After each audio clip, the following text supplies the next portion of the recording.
Okay, it's about 11:30 a.m. on Tuesday, July 8th. Earlier this morning, there was like a cabinet meeting or something.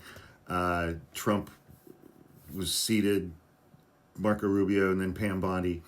Pam Bondi got a question about Jeffrey Epstein, the client list, yada, yada, yada.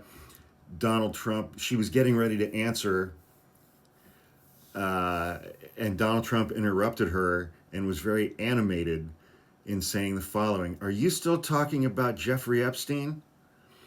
We have Texas, we have this, all of the things, and people are still talking about this guy, this creep. That is unbelievable. He's like, you can answer it if you want to. It's unbelievable. All the things that we could talk about, and you're going to waste your time asking a question about Jeffrey Epstein. And when I watch that clip, I'll do a duet of it on my backup account. I'm watching that, and he was like, "Oh, he knows. He's seen the file. He's seen the file, and he knows how many times his name appears in the file, and photos of him, and oh, maybe video of Donald Trump. He knows he's in the file." I'm like, because nobody who's not in the file reacts like that to that question. So he's not that that's a surprise to anybody, but yeah, he is so permeated the Epstein file. It's not even funny. And then because the DOJ put out Sunday night, there's no client list, there's no evidence of blackmail. We're not going to release anything else from the Epstein file. End of story. Shut the door. Move on. And it's like yesterday was nothing but clips of Pam Bondi in an interview in February said, the client list is on my desk. I'm going to review it. And now 4 months later says it never existed. It doesn't exist. It never existed. I've never seen it. And so she followed up what Trump said. She's like, in February, I did an interview on Fox, and it's been getting a lot of attention because I was asked a question about the client list. And my response was, it is sitting on my desk to be reviewed, meaning the file. I meant the file, along with the JFK file, the MLK file. That's what I meant by that. That doesn't pass the smell test, but what do I know? And then she was like, that's it on Epstein. MAGA supporters are losing their mud in response to that snippet from that press interaction. Buckle up for this one. Let's go to Twitter and hear what a blue checkmark woman named Liz Wheeler says. President Trump snaps at reporter who asks him an Epstein question. Trump is massively misreading his base on this one. It could cost him the midterms. People care about Epstein, not only because of the grisly crimes, but because there's evidence of a government cover-up. Evidence like Epstein's autopsy showing injuries incongruent with suicide. Evidence like the British Palace's response to ABC's nuked report on Epstein and Prince Andrew and Bill Clinton.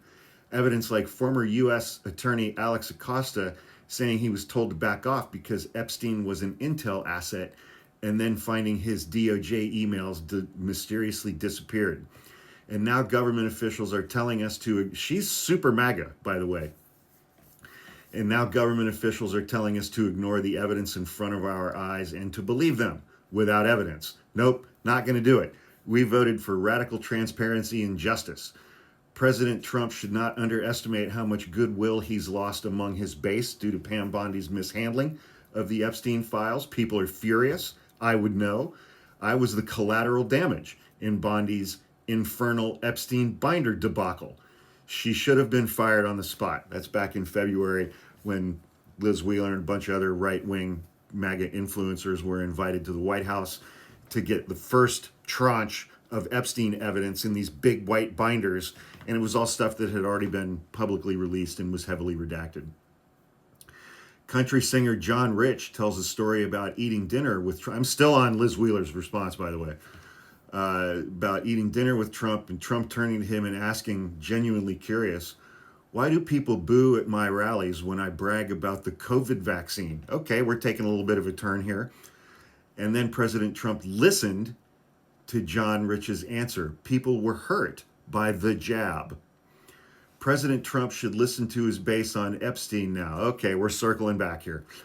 We have been hurt by the deep state weaponizing our government against us.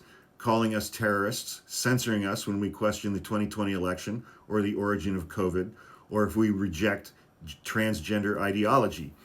Trump's base has been insulted, targeted, subject to violence, arrest, and political persecution for supporting him and our America First agenda. Whew, boy. Forgive us if we refuse to believe the government officials now who are asking us to believe a narrative that is contradicted by the evidence we can see. We will not be subject to gatekeepers anymore. Don't insult our intelligence. Don't belittle us. We voted for Trump because he promised justice. Here we go. Justice for COVID. Justice for January 6th and the pipe bombs. Justice for Russiagate. Justice for the phony Ukraine impeachment. Justice for the lawfare against Trump. Justice for censorship and big tech collusion. Justice for jailed pro-lifers. Justice for journalists targeted by the FBI. Justice for Catholic parents labeled as domestic terrorists. Justice isn't dismissing those crimes and moving on. Justice means arresting the swamp creatures who perpetrated the crimes and dismantling the corrupt institutions that allowed them to do it. That's why Epstein is foundational. That's why Epstein and Trump were best friends for 15 years. They always gloss over and just miss that point. That's why Trump's base has a visceral reaction to being told, we'll get the Epstein files, and now being told, we're actually getting nothing. Pam Bondi did not tell us the truth. She seems more interested in being a Fox News star than keeping promises. Something is fishy about the Epstein stuff, his racket, his death, his friends, his intel connections. Patting us on the head and telling us nothing to see here is infuriating. President Trump should not underestimate the significance of this moment. He's losing goodwill by the day, thanks to Pam Bondi.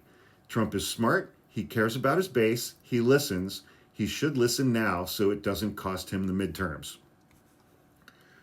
Did you get all that?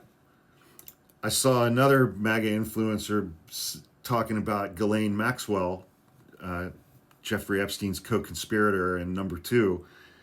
He was like, what about her little phone book? It's got 97 pages in it, and it lists over 2,000 names of prominent politicians, business leaders, actors, Hollywood types.